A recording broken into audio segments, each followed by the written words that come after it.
The next topic we're going to discuss on Boxing Bros. Derrick James sues Errol Spence for breach of contract.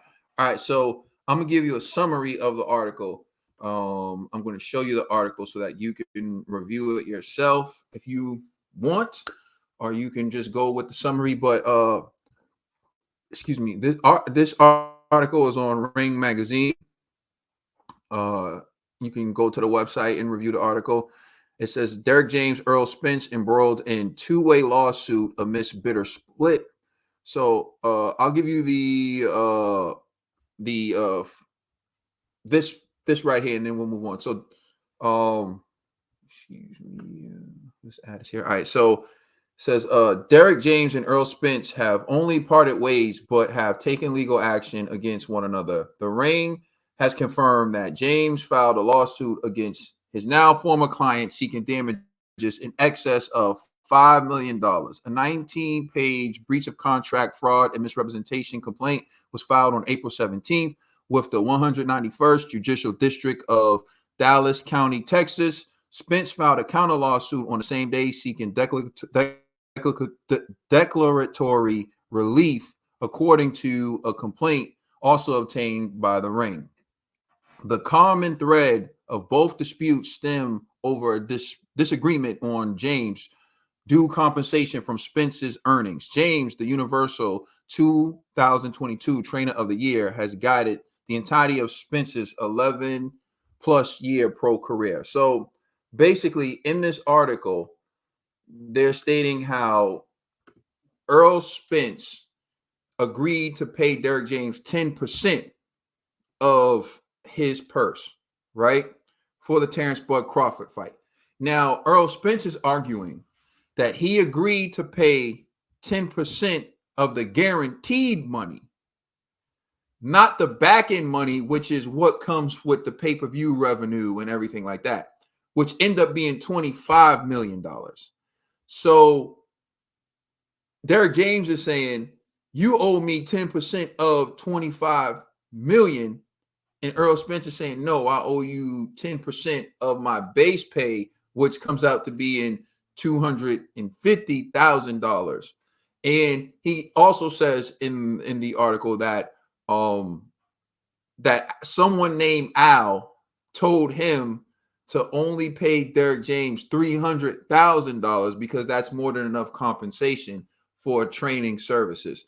So that's a summary of what's happening. And so, of course, Derrick James is suing Errol Spence for $5 million. And Errol Spence requests declaratory relief, which is basically him asking for guidance and also the opportunity to try to resolve this outside of court once he gets some guidance from the judge. But I'll turn it over to you, Trill Dollar Bill. What's your reaction to this? Thoughts? You know, pay that man. Pay that man. Pay Derrick. Stop playing with him now. Now y'all want to be petty now. There's never been an issue before. You've been on pay-per-view, you done fought before. It's never been an issue. You know what I'm saying? You get your butt whooped. Now you don't want to pay the man. Al's like, hey, man, hey, you got your butt whipped. I wouldn't give him all that money, man. Something went wrong. You got, you know what I'm saying? Listen, you think that you don't have to pay him because you was lost? You was paying him when you was winning. You know what I'm saying? You know what I'm saying? You was paying him when winning. Now you lost, and now you don't want to pay that man.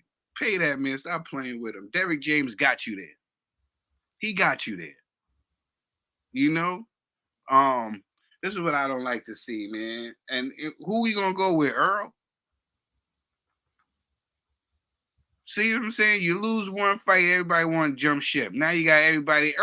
You got Al in your ear. You know what I'm saying? Come on now. And I get Al. You know what I'm saying? Al only cares about the fighters. Give you a little history, backstory. I told people a long time ago, I don't know how long y'all been tuning in with the Boxing Bros, but I told people a long time ago, I gave y'all the story about Al Heyman, about how he used to have a brother who used to box, and his brother got hurt real bad, and he couldn't compensate. He had no compensation for being hurt. So Al has a soft spot for boxers. That's why he always want to see the boxers win. You know what I'm saying? He wants them to always get the lion's share. That's where Al Heyman's coming from, and he doesn't even like to see fighters fight that much either. You know, because he cares about the CTEs and the head damages and stuff like that. You know, the relationship with him and Peter Quick. That's another thing. You know,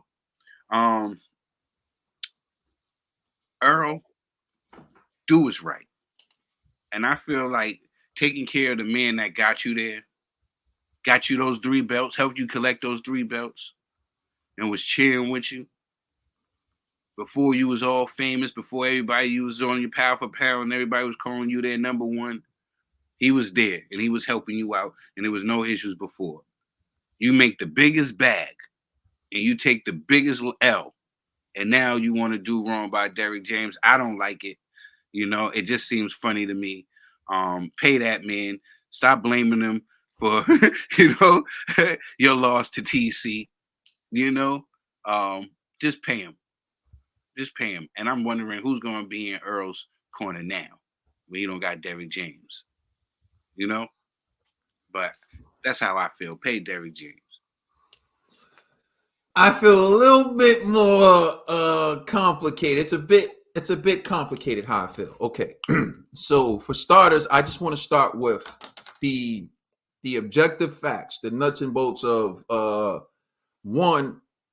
This was one of my biggest issues with boxing when I was younger, and I found out you probably got to pay a manager 20%, then you got to pay a trainer 10%, then you got to pay a whole bunch of extra stuff, and it's like, wow, all right, so you hear like, oh, you make $5 million, right? And it sounds good, but then it's like 40% for taxes, 20% to management, 10% to trainer, and then all other fees that accrue, right? It's like, whoa, this 5 million just got split up mad quick, right? So that was one of the things that when I was in the gyms, I was like, I don't like the way this sounds, so it was one of the things that turned me off to boxing. But with that being said, in terms of pursuing it as a career, there should have been a max in Errol's contract, and this is why having lawyers are important. 10% for training services is good when you're an up-and-comer, when you're a beginner, when you just started, right? But once you reach a certain point, like Errol Spence about to fight Terrence Bud Crawford, and you understand that the fight has the possibility to generate 25 million, this is where you got to restructure your deal for this. You should say Derrick James gets 10% or max 2 million. Cap it off at 2. So if the revenue exceeds a certain amount, Derrick James is capped off at 2 million. I'm sure he would have taken that. But you left it at 10% because you don't hire lawyers and you just go on these certain deals. Exactly. Shaking hand deals. The reality is $5 million to train someone is excessive. For let's just say it was a 12-week training camp. $5 million for a 12-week training camp is excessive. Excessive. No, that's ridiculous. Mm-hmm. It's ridiculous for me. Go ahead, bro. Oh, just I just want to make sure like he's suing for 2.5. Okay. He's suing for 2.5 because that's what his would have been off of the 20 million that he got. The 10%. Well, Ring said 5. I seen 5 floating around. Oh yeah, I was watching this the lawsuit thing, and it was like they gave him 338 because of Al, but he really wants the 2.5. You know what I'm saying? Yeah, and I'm sure, again, like I said, even if he filed for 5 million, of course you're anticipating a settlement, which is one of my notes.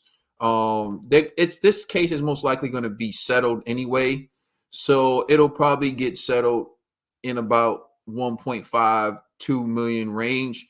But you always ask for more money, right? So obviously 10%. You ask for the whole 10%. Although Derrick James is saying he only wants 2.5 or whatever. So it's a lot around it. But based on like the reports that I've seen, they're saying he's asking for 5. Although he's, like you said, he's probably like, I'll settle for 2.5, and then it'll probably end up getting settled around 1.5 to 2 million. But again, this is why you need lawyers, because it should have been maxed. There should have been a cap on how much money Derrick James could get from the revenue generated. Because let's be honest, training an athlete, you're responsible for their performance, but it's the athlete who's responsible for how much money they generate. So, for example, Derrick James, he played a major role in Ryan Garcia's amazing performance against Devin Haney. And trust me, that was a hell of a training job. He deserves every penny he gets, right? But it was Ryan Garcia's star power that helped generate or didn't generate any money, right? Let's say the fight wasn't successful. That's not on Derrick James. Derrick James, just his job is to get the athlete ready to perform. That's it.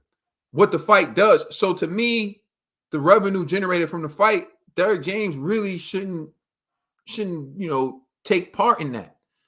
But again, if you have this deal with Derrick James where he gets a part of the revenue, that's what you negotiated with him. So now that's what he's going to expect. And so another thing that I was going to say about it was, just like we brought up footing the bill, how many times did Derrick James take a short to help Errol in his career? Because he's been with Errol from day one. So I bet you if he kept receipts of times he had to pay for something, or times he took a short, or times he didn't do this, or times he missed out on money he could have made with other fighters because he prioritized Errol, he probably have a nice hefty bill too. But he probably didn't keep track of that stuff because he's looking at Errol like, this is my brother, this is my guy, he wouldn't do me wrong. So I always prioritize Errol. And then as soon as this happens, now he's like, damn, I don't have the documents I need. This is important because boxing's a business at the end of the day. So what I would say is, at the end of the day, to wrap it all up, it's probably good advice from Al to only have paid him 3, because if Derrick James would have just taken the 3, it would have saved him a hell of a lot of money. But Derrick James is saying, nah, I'm going to go to court and I'm going to fight. And so in the end, Derrick James will probably recoup less than the 10% that they contractually agreed on, but he'll make more than the 3. So it still in the end ends up being good advice from Al, but at what cost? Exactly. Yeah. But at what cost? You could have just spoke to me, in Earl's case, he should have been like, Derrick, that $5 million for a training camp is excessive. Like, I didn't know the fight was going to be this successful. I was going to make $25 million. Can I give you 2 and we call it done? And I'm sure Derrick James would have been like frustrated about it, but he would have understood. Like Trill said, he's only asking for 2.5. So if you would have been like, yo, I'll give you 2 and we're gonna make some more money on the next one. Mm-hmm. Yeah, exactly. You know what I'm saying? I think it could have worked out, but to just only give him 3 is some slime ball stuff. So if you ask me, man, negotiation is important, bro. I think if he would have went to Derrick James like that, Derrick James would have understood. I don't think Derrick James would have been like, you got to pay me $5 million after I sent you out there to get your A whooped like that. You know what I'm saying? I think Derrick would have been like, cool. Yeah, give me the 2. We're gonna run it back with Crawford. He was like, you're done. Give me 5. I'm cashing out, Errol. Well, Ryan said he was paying Derrick James more than Errol. I'm like, damn, how little is Errol paying this man? That was his man from the beginning. That was his man from the jump. Yeah. I know Charlo and them are punching ears. Like, I gave him how much? I gave him how much? They're probably sticking to their agreement because the trainer getting 10% is a normal agreement. And also, if you're saying 10% of guaranteed money, you need to structure that in the contract. So when Errol's saying like, oh, I met 10% of the guarantee, which was like 2.5 million or something along those lines, then say that. Like, you have to put that in writing. Handshake deals, man, especially at this level with the money that's being generated. I put you like this. Once you reach a certain level where a certain amount of money's being involved, you should reduce everything to writing. Like when you're just beginning and you're making like 5,000, 10,000, a little bit of money here and there, it's fine. But once you start making like hundreds of thousands of dollars, you should start reducing everything to writing, because that's when it gets real. That's when it gets real. So anyways, that's my take on it. Let us know how you feel in the comment section. Please like and subscribe. Check us out on Instagram and Twitter. And please check out our podcast on all major streaming services. I'm the Commissioner Trill Dollar Bill. It's my brother Cadence, G Forever. We the Boxing Bro.